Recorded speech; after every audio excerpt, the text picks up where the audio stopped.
একটা ফুল যে ঝরছে আর কোনো ফুল যাতে এভাবে না ঝরে, তার যে ফাঁসি হয়ে গেছে আমাদের অনেক ভালো লাগতেছে। আর এরকম যেন আমাদের সামনে কোনো বাচ্চাদের না হয়।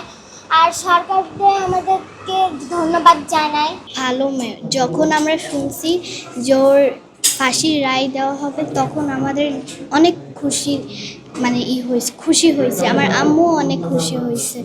আর সরকারের কাছ থেকে ধন্যবাদ জানাই, অনেক ধন্যবাদ। আর আমরা খুব কষ্ট পাইছি যখন ওকে মারা হয়েছে, তখন আমরা কেউ জানতাম না।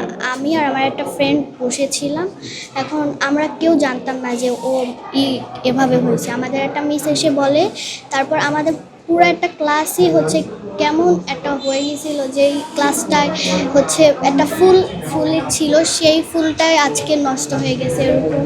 আর একটা ফুল যে ঝরছে আর কোনো ফুল যাতে এভাবে না ঝরে, এটা আমরা আপনাদের কাছে বললাম।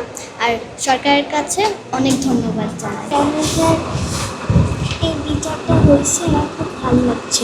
সরকার যে বিরোধিতা করবে তাই জন্য আমি সরকারকে ধন্যবাদ দিব।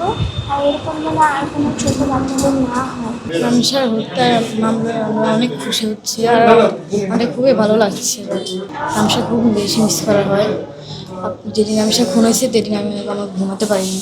আজকে যে ফাঁসি দেওয়া হয় তাহলে সরকারকে আমরা অনেক জানাই যে আর রায়কান্ডের জন্য আর বিচার হবে। আজকে যদি আর বিচার হয় তাহলে অনেক কেউ সাহস মানে ভয় পাইবে যে আর কোনো কাউরে মারার মতন সাহস পাইবে না। কারণ এই রামিসারে যে মারছে সেটার সব দোষের ভিতরে যে রামিসারে মারছে সে আবার অন্য লাস্টের দিকটা বলছে ডলারের কথা উন্না মারছে, কিন্তু এই ডলারকে এটা এখনো জানানো যায়। আজ রামিসার হত্যাকাণ্ডে দেওয়া হয়েছে, রামিসার হত্যা মানে রামিসার হত্যা দেওয়া হয়েছে, তার জন্য আজ আমরা খুব খুশি এবং খুব আনন্দিত।